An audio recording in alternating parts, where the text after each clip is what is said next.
En múltiples oportunidades le preguntan a los psiquiatras acerca de la sexualidad humana y qué relación existe entre las perturbaciones de las mismas y la salud mental.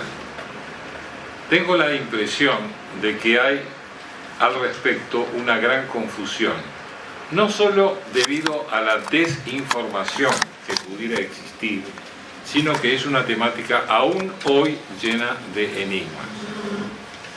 Si observamos la conducta sexual en la escala zoológica, comprobamos diferencias en las distintas especies, pero lo que resalta es el predominio de lo instintivo, y por ello dichas conductas son más fijas y estereotipadas. Por supuesto que en la sexualidad humana lo instintivo ocupa un lugar importante, pero hay otros ingredientes y diferencias que a veces no son tan notorios. Recuerdo que en una oportunidad realicé una visita a una reserva animal cerca de la ciudad de San Diego, California, a instancias de un amigo mío, profesor de la UCLA, Eduardo Valls, que reside y ejerce en esa zona. Él me sugirió que observara una colonia de chimpancés cuyo hábitat había sido estrictamente respetado. El público podía observar lo que acontecía a una distancia aproximada de unos 50 metros. Me maravilló ver los cuidados que una mamá chimpancé prodigaba a su hijo y la actitud del que supuse era el papá chimpancé. A decir verdad, no percibí significativas diferencias entre una mamá mujer que amamanta a su bebé y lo que vi en aquella oportunidad. La ternura, el cuidado y el juego amoroso entre madre e hijo no difieren mayormente con lo que observé en aquellos chimpancés. Como se podrá apreciar en este ejemplo, no se trata meramente de su sexualidad, sino de un despliegue de emociones y sentimientos que quizá la palabra amor califica. Concentrémonos en el rol sexual de los seres humanos. Este es algo a construir durante el desarrollo, y cuando llega el momento de desplegarlo, podrá realizarse en forma armónica con lo que marca la biología o no. La tarea de cumplir dicho rol sexual, y esto lo conocemos muy bien los psiquiatras, es compleja y sujeta a numerosos avatares que pueden culminar con la imposibilidad parcial o total para desempeñar el mencionado rol con un partener heterosexual. Muchas veces se habla de lograr una identidad sexual, concepto este muy trabajado por los psiquiatras, sobre todo en ciertas épocas de la vida, en especial en la adolescencia. En ella se ha hablado y descrito lo que se denomina conflicto de identidades, que por supuesto no involucra solamente la identidad sexual. El concepto de identidad tiene en cierto sentido que ver con el concepto de pertenencia. Implica el tener una vivencia del sí mismo que le permita al ser humano funcionar en el vínculo con los demás con una adecuada estabilidad. Pongamos un ejemplo. Tenemos todos cierta edad, hemos recorrido parte de nuestra existencia y somos conscientes que nuestra visión del mundo, nuestro vínculo con él ha cambiado notoriamente con el devenir del tiempo. Sin embargo, en lo más profundo de nuestro ser, a pesar de los cambios acontecidos, tenemos la convicción de ser la misma persona. Nuestra identidad no ha variado, permanece estable, pese a que pensemos y sintamos en forma muy distinta a cuando lo hacíamos tiempo atrás. Por eso he mencionado la conexión entre el concepto de identidad y el de pertenencia. Pero estamos reflexionando sobre los problemas de identidad sexual y ella puede tambalear cuando aparecen dificultades para asumir la marca que la biología le ha impuesto al individuo. Acá señalaremos el deslizamiento entre el concepto de identidad sexual y el del rol sexual. Por ejemplo, el varón puede no sentirse atraído por las mujeres, sino por el contrario, un fuerte impulso que lo conflictuará o no a obtener la realización de su deseo con otro hombre. Lo mismo naturalmente puede acontecer con las mujeres. Estamos ubicados quizá en situaciones extremas, pero lo llamativo de todo esto es que no se pierde la identidad de género, subrayo la palabra género, identidad de género, de ser varón o mujer. Esto permite entender por qué un homosexual hombre que se reconoce como hombre requiere en forma imprescindible gozar con su pene aunque esté ubicado en un rol pasivo. Hemos mencionado al comienzo de esta exposición sobre los misterios de la sexualidad. Uno de ellos es lo que se denomina como identidad de género, que no es lo mismo que identidad sexual. Con esto levantamos el telón para mostrar a través de un ejemplo clínico un caso de transexualismo. Creo que el mismo muestra con elocuencia hasta dónde puede llegar el malestar y el sufrimiento humano. De este libro que publicado hace algunos años, voy a tomar un capítulo para leerles una viñeta clínica. Ni bien atravesó la doble puerta de mi consultorio, que existe para lograr un mayor aislamiento acústico, me impresionó su aspecto serio, formal, y el hecho de traer consigo un voluminoso bolso. Daba la impresión de que venía o estaba por irse de viaje. En algunas oportunidades, algunas personas entran al consultorio con portafolios, paquetes, etc. Otras, en cambio, optan por dejarlos en la sala de espera, que generalmente está vacía, puesto que siempre he tratado de organizar mi consulta con horas fijas, dejando un intervalo entre paciente y paciente. Luego de saludarnos y tomar asiento frente a mi escritorio, comenzó muy seriamente a explicarme su situación. Dijo algo así: como usted verá, doctor, soy un hombre mayor que ha transcurrido la mayor parte de mi vida dedicado a mi familia y a mi trabajo. Hace tiempo que estoy siendo tratado por un estado de angustia y depresivo y deseo retirarme de la institución donde trabajo por mi incapacitación para cumplir mis funciones.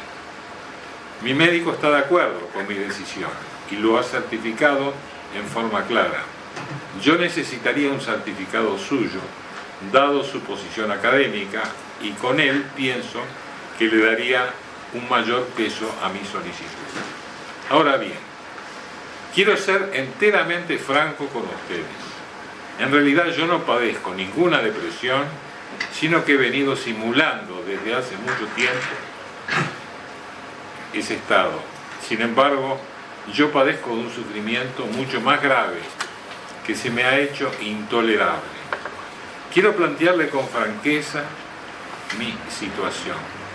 Si obtengo el retiro de mi trabajo, sería compensado con una cantidad de dinero que utilizaría para colmar mi más profundo deseo y curar de una vez todas ese atroz padecimiento que he venido sufriendo. Al pedirle que me tratara de explicar eso de su más profundo deseo y de su sufrimiento, me miró fijamente y me preguntó: ¿qué ve usted en mí? No supe qué esperaba que yo le dijera y opté por quedarme callado y esperar a que continuara su relato. Era una persona más bien alta, delgada, con un rostro impecablemente afeitado. Sorpresivamente reanudó su relato y dijo: usted creerá que soy un hombre, pero si usted piensa eso, está completamente equivocado. Desde que tengo uso de razón, me he sentido mujer. Siento como estar aprisionado en un cuerpo que no es el que me corresponde. Todo mi aspecto y yo sé que biológicamente tiene la apariencia de masculino, encierra un sentimiento completamente distinto, el de ser mujer. Dicho esto, hizo una pausa y continuó contándome su desgraciada biografía. Sentía que su destino se había desviado y que tenía que haber tenido una trayectoria distinta. Se había casado empujado por sus padres y había tenido hijos. A pesar de ello, no había podido desprenderse de esa profunda vivencia de ser mujer. Siempre había sentido rechazo al ver su imagen en el espejo y lo que más le molestaba era contemplar sus genitales externos. Volvió nuevamente a hacer silencio, mirándome fijo, me comentó: usted, lo noto en su mirada, no cree lo que le estoy diciendo. Entonces me hizo una pregunta que me sorprendió. ¿Usted me permitiría demostrarle la verdad de lo que yo siento? Yo he traído este bolso con algunas cosas que quisiera, con su autorización, usar y ponérmela frente a usted para confirmarle la verdad de lo que yo le he manifestado. Pensé unos instantes y le dije que sí, que lo hiciera. Entonces comenzó una representación que el paciente desarrolló frente a mí, su único espectador. Comenzó extrayendo de su bolso una peluca rubia que ajustó sobre su cabeza, luego pidiéndome nuevamente permiso, se quitó sus pantalones y su saco. A continuación se puso un vestido bastante ajustado, se quitó sus zapatos y medias y se colocó unos zapatos femeninos de taco alto. Se rodeó el cuello con un chal transparente y por último, utilizando una capa de maquillaje, se puso un polvo sobre las mejillas y un ligero toque de rouge sobre sus labios. Debo confesar que estaba asombrado de la demostración que el paciente había hecho. Incluso se levantó de la silla donde se había sentado y dio algunos pasos por la habitación. Se sentó nuevamente y me dijo: ¿se da cuenta ahora de lo que quería explicarle? Esta es mi verdadera imagen.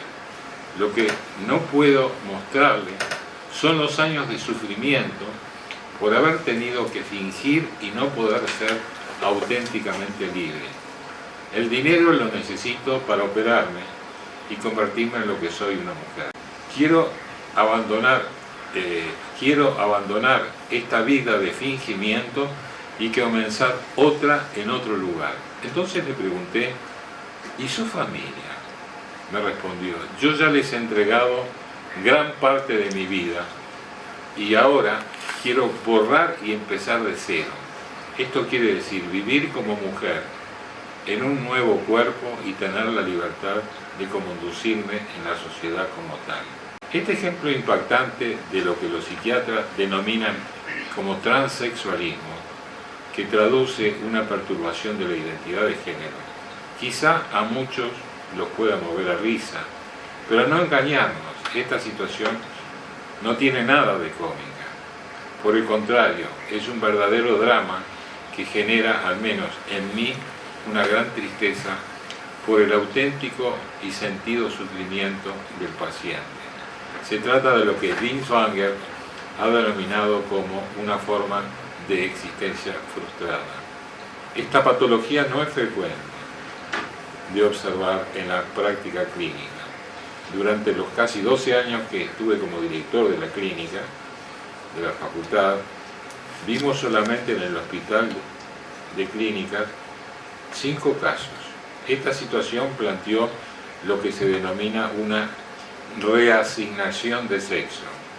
El paciente que demanda tal procedimiento es estudiado durante 2 años por un equipo formado por psiquiatras, psicólogos y urólogos. Es importante destacar que el transexualismo puede ser una pantalla sintomática, un severo trastorno psiquiátrico de fondo, como ser una psicosis delirante, como el famoso caso Schreber, descrito por Freud. Por eso existe una reglamentación convenida por los profesores de psiquiatría, psicología médica y urología, destinada a estudiar en profundidad dichos casos. Una vez concluido el estudio y habiéndose descartado algún tipo de psicopatología, se pasa a considerar la realización de tal intervención quirúrgica. Para finalizar, dos palabras. Si el transexualismo se divide en un transexualismo primario o secundario. El primario es cuando desde muy pequeño ya existen conductas transexuales. Y el secundario es el que acontece ya en la edad adulta.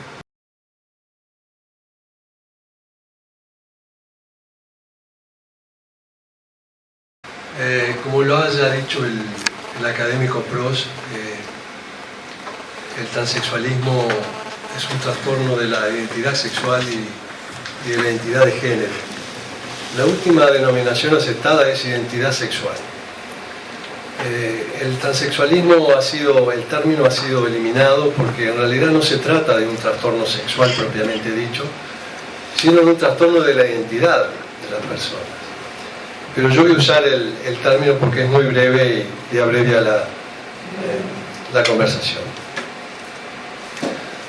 Antes que nada quisiera reconocer y agradecer una cantidad de servicios, de departamentos de la Facultad de Medicina y del Hospital de Clínicas que realmente hicieron posible en una entidad académica como lo es el Hospital de Clínicas un programa de asistencia al transexual.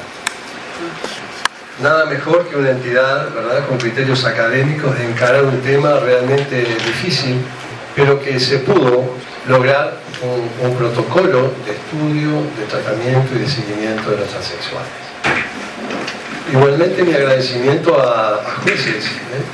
Hemos tenido la visita de jueces y de personalidades de la jurisprudencia uruguaya en 3 ateneos que hicimos para tratar el tema y para precisar cómo conducirnos. En realidad no había un camino, como lo dice, ¿verdad?, la canción de Antonio Machado, no hay camino al andar, mejor dicho, el caminante no hay camino, el camino se hace al andar, y acá tuvimos que hacer eso. Si bien había un antecedente previo, años atrás, del profesor Lockhart, del encare de un paciente en particular. El transexualismo abarca muchísimos aspectos que sería imposible, ¿verdad?, encararlo. Solamente me voy a referir a algunos hechos históricos, los médicos quirúrgicos, y mostrar algunos casos particulares que fueron muy exitistas y hasta dónde pudieron llegar. Voy a dar un concepto no tan psiquiátrico como lo ha hecho el académico Prost, pero creo que ayuda a comprender por qué un transexual se quiere operar. Es muy difícil para que no es transexual asumir este tipo de operación, pero para los transexuales es prácticamente una necesidad, la cirugía de reasignación. Vean que el trastorno puede llevar a graves consecuencias si no es asistido adecuadamente. Hay automutilaciones penianas e incluso suicidios. No es un capricho, no es una psicosis, por supuesto que hay que hacer el diagnóstico diferencial con la psicosis. Los transexuales saben perfectamente cuál es su problemática y cuál es su discordancia. Y esta es una frase muy gráfica: lo que siente que es y lo que sabe que es. Y ahí está la problemática que tienen estos individuos. Este es otro concepto importante. No tienen alterado la conducta sexual. La mayoría son heterosexuales. Si bien la conducta sexual y el objeto sexual puede ser diversa como cualquier otra persona no transexual. Los hay heterosexuales en su mayoría, bisexuales, homosexuales, asexuales, y a su vez una miscelánea de mezclas de estas distintas situaciones de la sexualidad. La cirugía no es lo que define, ¿verdad?, al transexual, sino ese fuerte y la irreversible y tenaz convicción de pertenecer al sexo opuesto. Lo afecta en general en forma primaria, académico PRO, ¿no? Como lo ha dicho usted, hay dos formas, una primaria y otra secundaria, pero en general ya desde la infancia hay una insinuación o hay elementos que hacen pensar, ¿verdad?, de ese sufrimiento por la identificación con el sexo opuesto. Aparte que se suma la discriminación, los prejuicios, la homofobia e incluso la agresividad hacia los mismos. Son estigmatizados, son señalados a fuego, y lo que se señala con fuego es indeleble, y es muy difícil después revertir esta situación, sobre todo en la sociedad. Hay elementos familiares, ¿verdad?, y ahí está todo el gran capítulo de cuál es la etiología de esto, si la madre tiene algo que ver o no. Se muestran como niños con un papel bipolar, se ve, como lo ha hecho el académico PRO, le hizo una demostración de realmente cómo se viste un transexual en el consultorio. Pero muchos logran pasar exitosamente, ya sea como mujer o como hombres. Y vamos a ver ejemplos al respecto. El primer caso que operamos, que es el caso Ángela, trabajaba como doméstica hacía muchos años en un hogar cuyo jefe de familia era un docente de la facultad, y se enteró que era un transexual después de ser operado. Es decir, que a veces logran, ¿verdad?, pasar desapercibidos. Si ustedes se acuerdan de la dictadura, que para entrar poco menos que al baño le pedían la cédula, pónganse en esa época con una cédula que no condice con el fenotipo que aparenta, y la pasaban tremendamente mal. Se pasaban muchas veces en la comisaría, porque claro, mostraban una cédula que había diferencias. Y bueno, lo que afecta fundamentalmente son todos los aspectos de la salud de un individuo, ¿verdad? No hay época, no hay raza, no hay religión, no hay profesión. El transexualismo está en todos lados donde está el hombre. Pero ha tenido, y por razones de tiempo no lo vamos a encarar, una significación que puede ser diferente de acuerdo al momento histórico. Acá tenemos un ejemplo de un emperador romano que tuvo solo 3 años, después lo asesinaron, sobre todo por sus inclinaciones y por pedir a los médicos que lo transformaran en mujer. Los famosos guerreros indios del norte de Norteamérica tenían los chamanes se vestían y hacían práctica como transexuales. La conocida Juana de Arco, que si bien murió en la hoguera, enviada por los ingleses a los franceses, que se fueron los que hicieron el trabajo sucio, no solo por herejía o por blasfemia que la acusaron y la quemaron, sino también por su hábito masculino, su espíritu guerrero. Ahí también pesó la decisión de quemarla en la hoguera. Y se interpreta como una eventual transexual de la Edad Media. Por supuesto que todas estas aseveraciones dejan siempre una cuota de incertidumbre, porque se hacen a través de la historia, de leyendas y de racontos que muchas veces no fueron la realidad. El Caballero de Or, un francés, la transexual Charles de Beaumont, ustedes saben, era de la corte de Luis XV y rivalizó nada menos que con su amante favorita, Madame de Pompadour. El juez la aprovechó como espía, la envió a varios reinos y pasaba información al reino francés. Este señor es un médico, es uno de los primeros sexólogos de la Edad Moderna, es un alemán. Fue llamado en su momento el Einstein del sexo, muy activo, gran defensor de la homosexualidad, de la feminidad, de la maternidad, y opuesto a la penalización del aborto. Todo eso se dio en el periodo corto y liberal de la democracia de Weimar en Alemania. creó un instituto para la enseñanza del sexo, un museo del sexo, incluso donde pasaban escolares, una biblioteca de 10.000 volúmenes que fue tomada por la juventud hitlerista en el año 33 y fue a las pilas famosas de la quema de libros en la Onda del Linden en Berlín. Se salvó porque había salido de gira, se exilió en Niza y murió a los 2 años de ese episodio de la quema de libros. Pero fue uno de los primeros en hablar de travestismo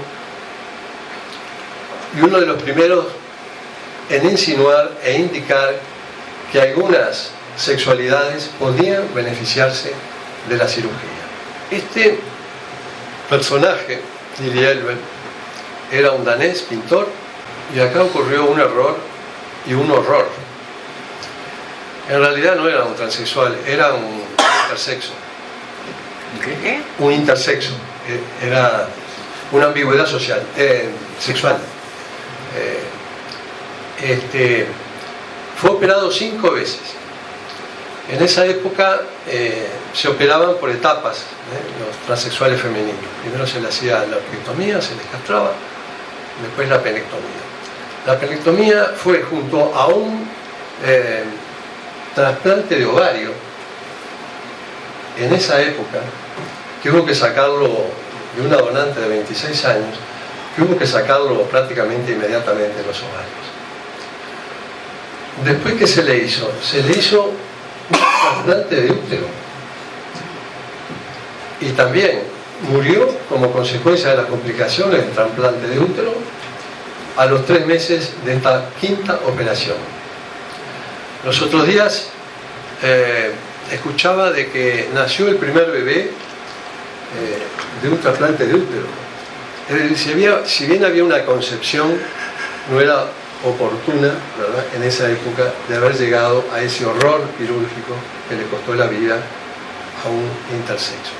Se comprobó la intersexualidad por las operaciones que tenía elementos, ¿verdad?, de ovarios rudimentarios, en fin.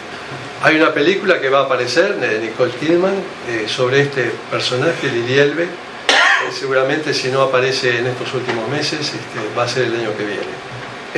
El primer caso documentado en Inglaterra fue el de Roberto primero y Roberta después, que fue operado nada menos que por Sir Harold Gillis, el que se considera el padre de la cirugía plástica.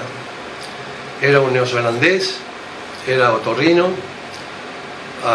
logró una experiencia muy enorme en la Primera Guerra Mundial y en la Segunda Guerra Mundial como reconstrucción maxilofacial. Y fue el que en la cara y en la cabeza manejaba los distintos colgajos.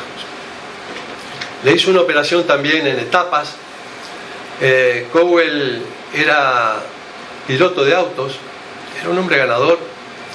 Después tuvo que pasarse a la categoría femenina de pilotos de autos. No había Fórmula 1 en esa época.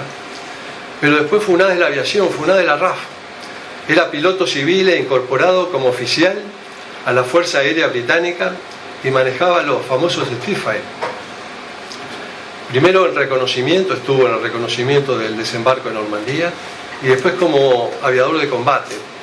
Fue derribada 5 meses antes de terminar la guerra y cayó, fue detenida, fue al famoso campo de Stalag. No sé si ustedes se acuerdan, hace años había una película que se llamaba Fuga en Stalag. Y fue liberada un día muy especial, el 30 de abril de 1945 por los rusos. En esa fecha, en la tarde, a las 15 horas, se suicidaba Adolf Hitler. Pasó prácticamente desapercibida, hasta que al final se reveló su verdadera personalidad. Vivió pobre, prácticamente nadie fue a su entierro y recién se conoció su muerte 2 años después de haber ocurrido. Quizá el caso más mediático, más sensacionalista, y a pesar de las limitaciones de la época para comunicarse, fue el caso de Christine Jorgensen. tenía vínculos en Dinamarca, fue soldado del ejército americano en la Segunda Guerra Mundial. Yo creo que no estuvo en el frente, y después, de desafectado, era un transexual, logró irse a Dinamarca, y ahí fue operado, también en etapas, fue operado en 3 etapas, y llegó a Estados Unidos creando un sensacionalismo y un efecto mediático brutal. La gente lo fue a recibir como un monstruo sexual, y encontró una mujer, la ven en el medio en esa época, muy femenina, muy aplomada, muy de dar conferencias a nivel universitario para explicar el fenómeno transexual, y fue rápidamente aceptada en la colectividad norteamericana. A los 2 años, en el 54, ya era la mujer del año. Fíjense la manera sutil y particular de comunicarle a los padres que estaban en Nueva York de que fue operada, y da el concepto realmente de lo que es un transexual. Otro personaje también muy importante fue Harry Benjamin, un alemán que se radicó en Estados Unidos. Fue de los primeros que utilizó las hormonas en el 47, el Premarin, un estrógeno conjugado. Antes se había descubierto el dietiletibestrol, que después fue muy usado por los urólogos en el cáncer diseminado de próstata. Y el dietiletibestrol, ¿saben cuál fue la finalidad primaria? Engordar los pollos. Y después se aplicó recién en los humanos. Creó un centro, una cátedra de género, nada menos que en el Johns Hopkins, con una autoridad académica muy reconocida. Entre otras cosas, el transexualismo se llama síndrome de Harry Benjamin, disforia de género, en fin. Yo no quise entrar, ¿verdad?, a esos aspectos. Nos iríamos muy largo. Este fue el que le puso el mango a la vaginoplastia en el transexual femenino. Un francés de la colonia de Argelia, era obstetra y ginecólogo, y tuvo que autoexiliarse a Rabat, de Marruecos, porque practicaba maniobras abortivas y fue prácticamente señalado por el gremio ginecológico y obstétrico de Francia. Allí creó una clínica de reasignación de sexo, donde realmente concibió una vaginoplastia en un solo tiempo, y que es la que se utiliza en la actualidad. Su técnica, si bien la empezó a realizar por el año 1954, fue en el 73 en un congreso en Stanford sobre transexualismo, donde mostró oficialmente su técnica de vaginoplastia, y una casuística enorme, 700, 800 casos operados. Murió de un accidente marítimo, se ahogó. Y ahora vamos a ver algunas de sus pacientes que fueron muy exitosas. La famosa Cochinelle. Cochinelle llegó a ser artillero del ejército francés, y miren lo que terminó. Fue también muy activista, y casi todas fueron muy activas, crearon centros de estudio del transexualismo, entidades de apoyo a los transexuales. Fue una vedette, cantante, actriz de cine, tuvo romances con una cantidad de actores de la época, y llegó a Buenos Aires. En el año 82 fue contratada por el Canal 7, y bueno, actuó en el Maipo, y yo no sé si en el Nacional, porque en el Nacional lo volaron, la AAA. Para mí la más sensual de las históricas es April Asher. Una feminidad encantadora, rasgos delicados. El único rasgo que yo les pido que se fijen en esta foto es el de la mano de ella abajo y a la derecha.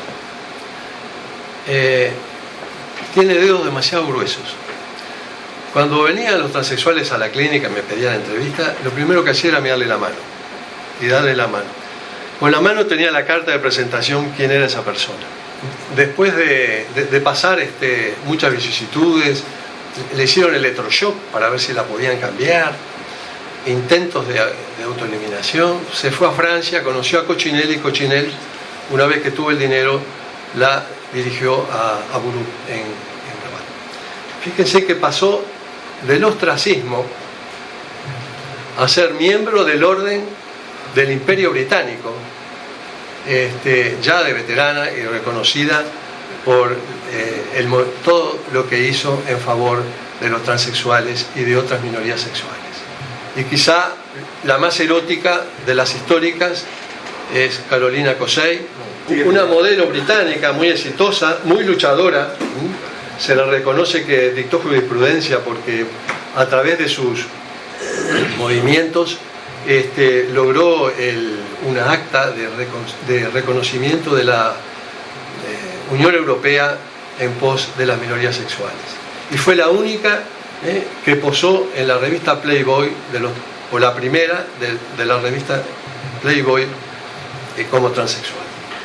A fines de la década del 70, el finado académico local operó junto con Trenki, que hizo el estudio psiquiátrico, y Olazábal el plástico.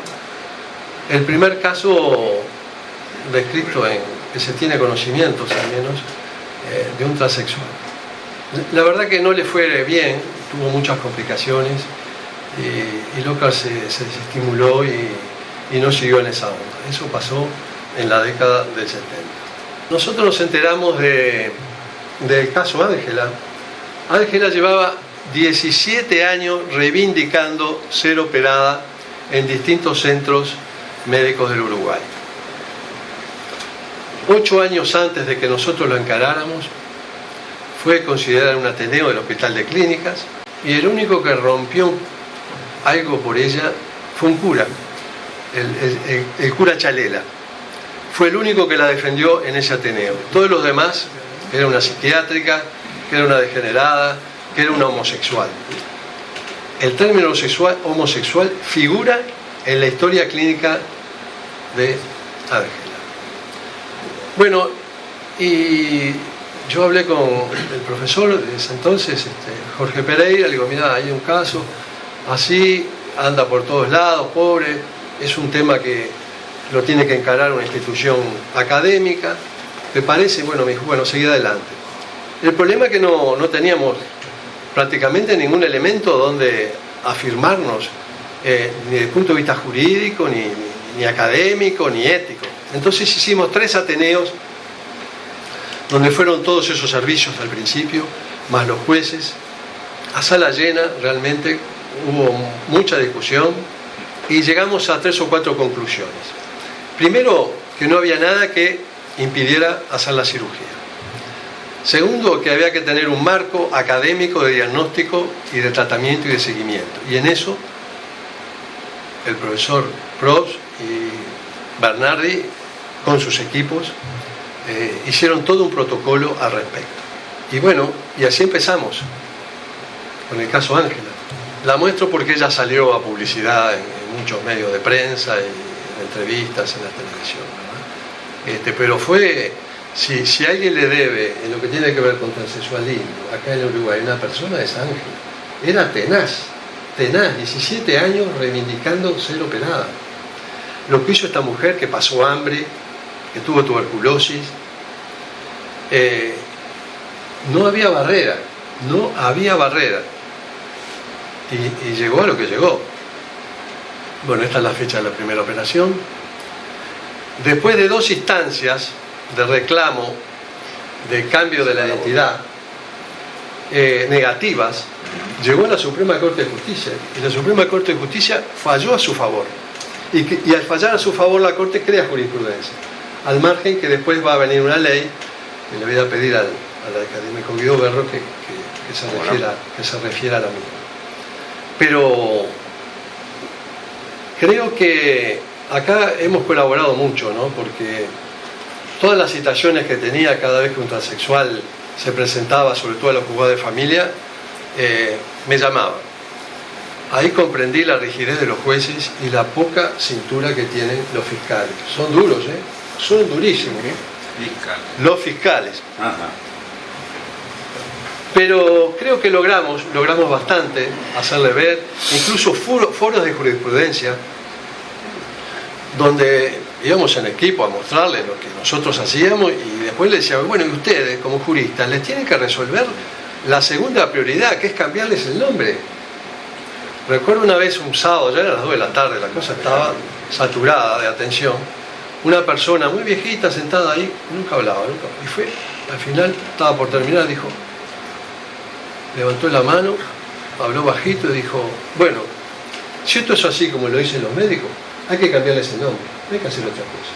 Era nada menos que Jean-Pierre de Acevedo, una personalidad que cuando hablaba prácticamente dictaba jurisprudencia.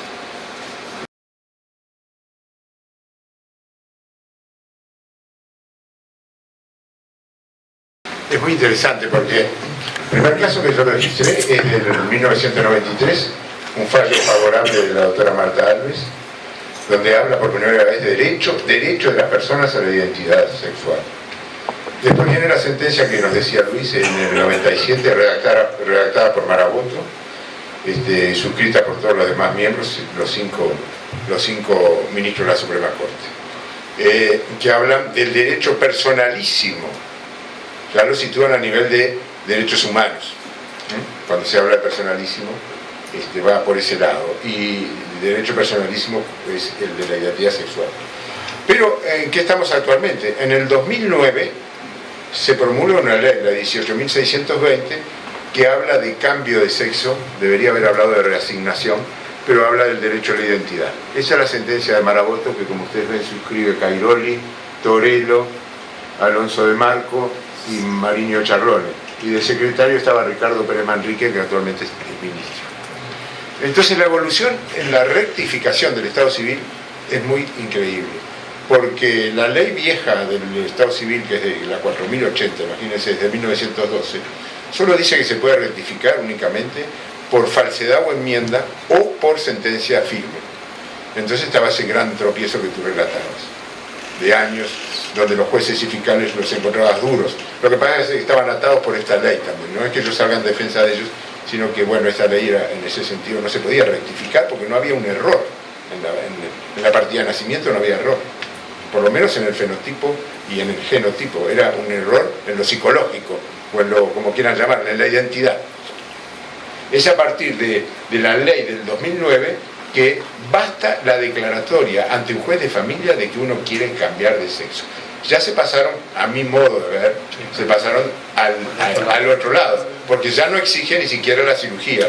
Ahora, yo quería destacarles el gran cambio evolutivo en lo médico y en lo legal. En lo médico, desde antiguamente enfermedad, alguien que planteaba que podía ser psicosis, después hubo que diferenciar que no eran psicosis sexuales, a trastorno de identidad sexual, trastorno de género, después se habló de disforia, disforia viene a ser el sentirse muy mal, porque se sienten en un cuerpo extraño, en un cuerpo de otro género, disforia de género, y actualmente, que se acaba de aprobar en mayo, el DSM-5, habla de incongruencia y lo retira como enfermedad. Esa es una evolución increíble. Y en lo legal también la evolución es increíble, porque desde aquella ilicitud, que no era lícito el cambio, que ni siquiera la operación, y podían haber corrido riesgo incluso por operar, por haber cometido lesiones gravísimas, que no eran abarcadas, según algunos juristas, por el consentimiento, por la lesión consensual, no alcanzaba el consentimiento para cambiarse el sexo. Se pasó luego a la autonomía y al podérselo cambiar, al consentimiento válido, a la licitud, a la indicación terapéutica y actualmente a la legalidad absoluta de la reasignación de sexo. Y como les decía, diría incluso más, a la legalidad sin necesidad de la operación. Bueno, la participación médico-legal ha sido también ya mencionada. Desde lo médico-legal, distintos pasos que eran también importantes de tener en cuenta. Un par de casos curiosos que, si quieren, los distraigo un minuto.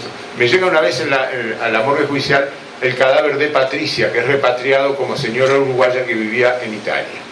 El forense hace un reconocimiento externo del cadáver, ve que es una mujer, para él es una mujer, pero cuando se va a inscribir, para inhumarse, inscribe el certificado de función, no figura en el registro de Estado Civil. Ahí se cita a quien convivía con Patricia, es decir, al esposo. La habían repatriado porque era uruguaya. El esposo informa que en realidad él se casó con ella, con Patricia, después de una cirugía de reasignación de sexo en Italia, y que previo a esa cirugía se llamaba Jorge. Bueno, la inhumación está detenida se analiza por datiloscopía y ADN quién era Patricia, y resulta que la datiloscopía y el ADN coinciden con Jorge, que era el mismo. Patricia y Jorge eran el mismo. Por lo tanto, fallece Jorge. Si no, nunca hubiese muerto este tal Jorge. Nunca hubiese muerto. Es un problema que no había sido tenido en cuenta. ¿Qué pasa con la reasignación del sexo después de la muerte? Después de la muerte. Hay que dar muerto al hombre también. Otro caso ilustrativo, Gerardo, Paulina, porque vivió la evolución de la ley. Nacido en 1984, morfológicamente masculino, se identificó con el género femenino desde la infancia, es decir, un transexualismo de los llamados primarios. Solicitó en junio del 2009 el cambio. A pesar de los informes favorables, el juez, lo que tú decías, la rigidez, desestimó el cambio porque no se había admitido hasta el momento ese cambio, porque menos si no tenía ni siquiera cirugía de reasignación de sexo. Pero en el 2011 se entera de la ley, vuelve a presentarse, ni siquiera se había operado, y da la casualidad que le toca al mismo juzgado, el mismo turno, y el mismo juez que había negado, esta vez aplicando la nueva ley, le da la reasignación ahí en el expediente del 2011, el juzgado familia 28 turnos, le aprueba el cambio y manda los edictos al servicio civil para que le cambien el sexo, según este artículo 3 de la ley que mencionamos, la 18.620, que dice: en ningún caso se exigirá cirugía de reasignación sexual para la concesión de la adecuación registral. Así que, Luis, te has quedado sin trabajo, no precisas operar más, se cambian de sexo sin recurrir al urólogo.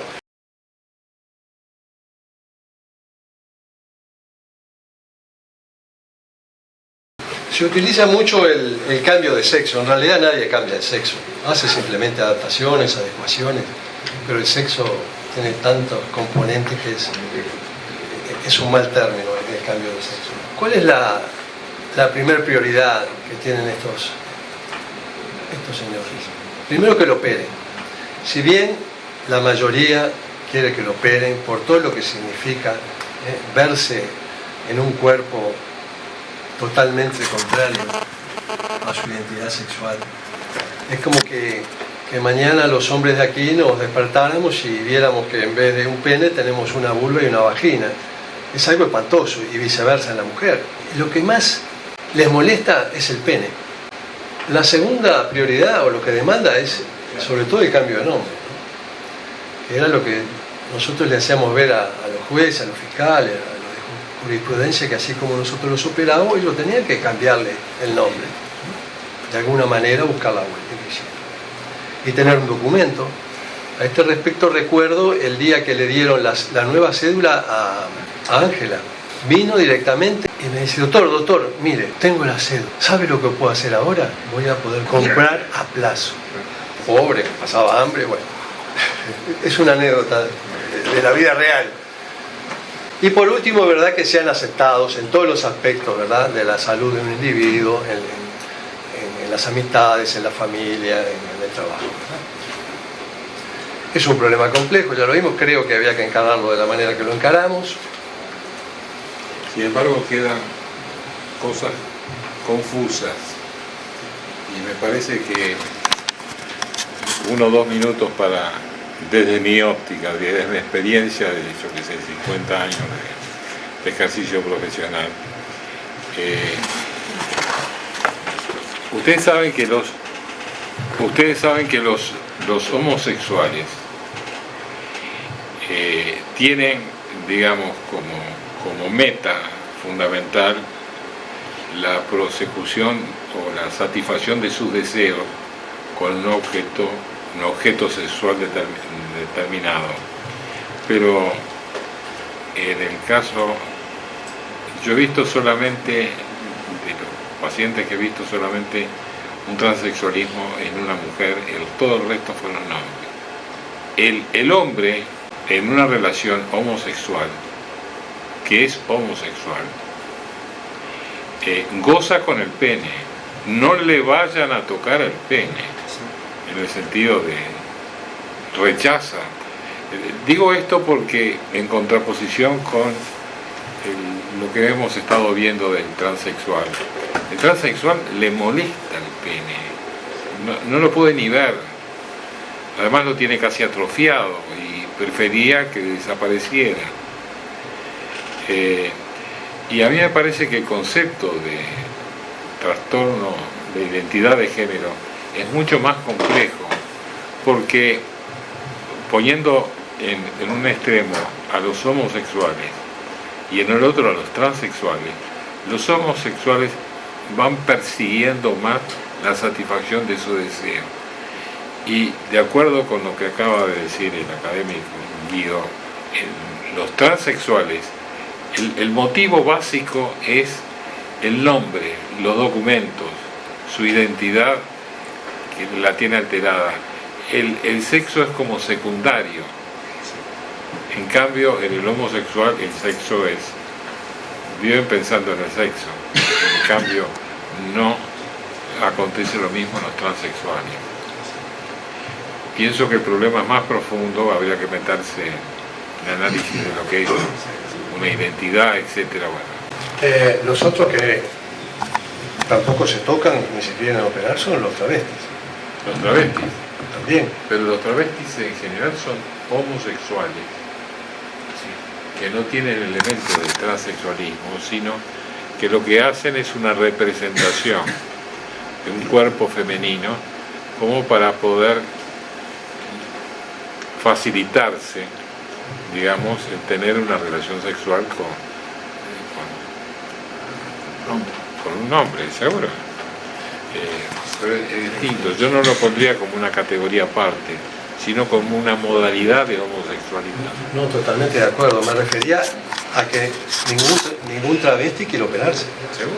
Eso de que la televisión, los famosos travestis argentinos que le hablan de bla bla bla, es con lo que tiene el placer sexual y sobre todo con lo que muestra. Seguro. El clima del travesti Es un orgasmo genial. es el orgasmo cuando se desviste y muestre lo que es. Ese es el clima.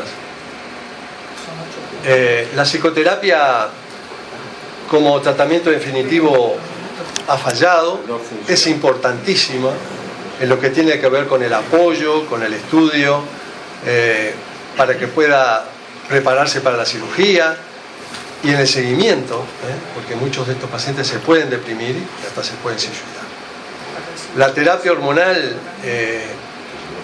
se hace, la mayoría de los travestis femeninos ya vienen con una carga de hormonas brutales, ya espontáneamente han hecho todo lo posible para saturarse de hormonas femeninas, pero es imprescindible, hay que hacerla previa a la operación, reafirma, ¿verdad?, los caracteres sexuales del sexo deseado, atrofia los del sexo biológico y bueno, y por último la cirugía.